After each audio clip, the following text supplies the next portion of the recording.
Sir, food and disease ಬಗ್ಗೆ ಮಾತನಾಡ್ತಾ ಇದ್ದೀವಿ. ಸೊ ಯಾವುದೇ ಒಬ್ಬ ವ್ಯಕ್ತಿನ ನಾವು ನೋಡಿದಾಗ ಅವರು ಯಾವ ಆಹಾರವನ್ನು ಸೇವಿಸ್ತಾ ಇದ್ದಾರೆ, ಎಷ್ಟು ಹೆಲ್ದಿ ಆಗಿದ್ದಾರೆ ಅನ್ನೋದು ಗೊತ್ತಾಗುತ್ತೆ. ಅವರ ಒಂದು ಚಾರ್ಮ್ ಇರ್ಬೋದು, ಅವ್ರ ಪರ್ಸನಾಲಿಟಿ ನೋಡ್ತಿದ್ದ ಹಾಗೇನೆ. ಸೊ ನಾವೇನು ಸೇವಿಸ್ತೀವೋ ಅದು ಹೊರಗಡೆ ತೋರುತ್ತೆ ಅಂತ ಹೇಳ್ತಾರೆ. ನೀವೇನು ಹೇಳ್ತೀರಿ? ಅದು ತುಂಬ ಜನ ಹೇಳ್ತಾರೆ. ಅದು ಫಿಲಾಸಫಿ, ಸೈನ್ಸ್ ಅಲ್ಲ. ನಾವು ತಿನ್ನುವುದು ನಮ್ಮನ್ನು ಬದುಕಿಸುವುದಲ್ಲ, ನಮ್ಮ ಆಲೋಚನೆಗಳು ನಮ್ಮನ್ನು ಬದುಕಿಸ್ತವೆ. ನಮ್ಮ ಮುಖದಲ್ಲಿ ಚಾರ್ಮ್ ಇರಬೇಕಾದ್ರೆ ನಮ್ಮ ಆಲೋಚನೆ ಒಳ್ಳೇದಿರಬೇಕು, ಇನ್ನೊಬ್ಬರ ಮೇಲೆ ನಮಗೆ ಪ್ರೀತಿ ಇರಬೇಕು, ಆವಾಗ ಮಾತ್ರ ಮುಖದಲ್ಲಿ ಆ ತೇಜಸ್ ಬರುವುದು. ಹಾಗಾಗಿ ನಾನು ಇಂಗ್ಲೀಷ್ನಲ್ಲಿ ಹೇಳೋದು ನಮ್ಮ ಮಕ್ಕಳಿಗೆ, it is not what you eat that kills you, it is what eats you that kills you. ನಿನ್ನನ್ನು ತಿನ್ನುವಂತಹ ನಕಾರಾತ್ಮಕ ಚಿಂತನೆಗಳು, ಇನ್ನೊಬ್ಬರು ಹಾಳಾಗಬೇಕು, ನಮಗೆ ಹೊಟ್ಟೆಗಿಚ್ಚು, ಗ್ರೀಡು, ಅದು ಕೂಡ ಎಂಥ ಗ್ರೀಡು, ಸಾಧಾರಣ ಗ್ರೀಡಲ್ಲಿ ಎಲ್ರಿಗೂ ಸ್ವಲ್ಪ ಏನಾದ್ರು ನನಗೆ ಬೇಕು, ನಾನು ಇರಬೇಕು ಅಂತ ಉಂಟು, ಅದು ತೊಂದರೆ ಇಲ್ಲ, ಅದು ಇರಲೇಬೇಕು, ಇಲ್ಲಿ ಈ ಲೋಕ ನಡೆಯುವುದಿಲ್ಲ. ಇದು ವಾಲ್ ಸ್ಟ್ರೀಟ್ ಗ್ರೀಡ್ ಅಂದರೆ ಅಮೆರಿಕದಲ್ಲಿ ಎಲ್ಲ ನಂದೇ ಆಗಬೇಕು ಅಂತ.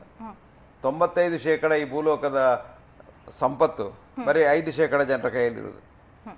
ಬಾಕಿ 95% ಜನ ಉಳಿದ 5% ಜನ ಆಹಾರವನ್ನು ತಿಂದು ಬದುಕಬೇಕು. ಹಾಗಾಗಿ ಈ ಲೋಕ ಸರಿ ಇಲ್ಲ, ಈ ಲೋಕ ಒಂದು ವಿಚಿತ್ರ ಎನಿಗ್ಮಾ.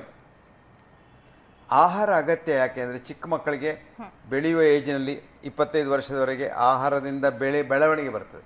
ಮತ್ತೆ ನಮಗೆ ಬೆಳವಣಿಗೆ ಇಲ್ಲ, ಮತ್ತೆ ನಮಗೆ ಆಹಾರ ಅಷ್ಟು ಬೇಕು ಅಂತಿಲ್ಲ. ಆಹಾರ ಎಷ್ಟು ಕಡಿಮೆ ತೆಕ್ಕೊಳ್ತೀಯೋ ಅಷ್ಟು ಒಳ್ಳೇದು, ಆದರೆ ತೆಕ್ಕೊಂಡ ಆಹಾರ ಒಳ್ಳೇದಿರಬೇಕು. ಅದರಲ್ಲಿ ಆಹಾರದಲ್ಲಿ ಮುಖ್ಯ ಒಳ್ಳೇದಿಲ್ಲದಿರುವುದು ಏನು ಅಂದರೆ ಸಾಮಾನ್ಯ ಜನರಿಗೆ ಆಹಾರದಲ್ಲಿ ಇನ್ಫೆಕ್ಷನ್ಸ್ ಎಲ್ಲ, ಕ್ಲೀನ್ ಇರೋದಿಲ್ಲ ಆಹಾರ. ಸೊ ಕ್ಲೀನ್ ಆಹಾರ ಬೇಕು. ಅದಕ್ಕೆ ನಾನು ಇಂಗ್ಲೀಷ್ನಲ್ಲಿ ಹೇಳೋದು food uncontaminated by animal and or human excreta.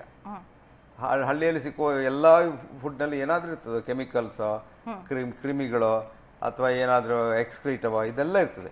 ಹಾಗಾಗಿ ಆಹಾರ ಕ್ಲೀನ್ ಇರಬೇಕು, ನಂಬರ್ 1. ನಂಬರ್ 2, ಆಹಾರವನ್ನು ಎಷ್ಟು ನಿಸರ್ಗದ ಹತ್ತಿರ ತೆಕ್ಕೊಳ್ಳಿ ಹೋಗಿ ನಮ್ಗೆ ತಿನ್ಲಿಕ್ಕೆ ಸಾಧ್ಯ ಉಂಟದು ಒಳ್ಳೇದು.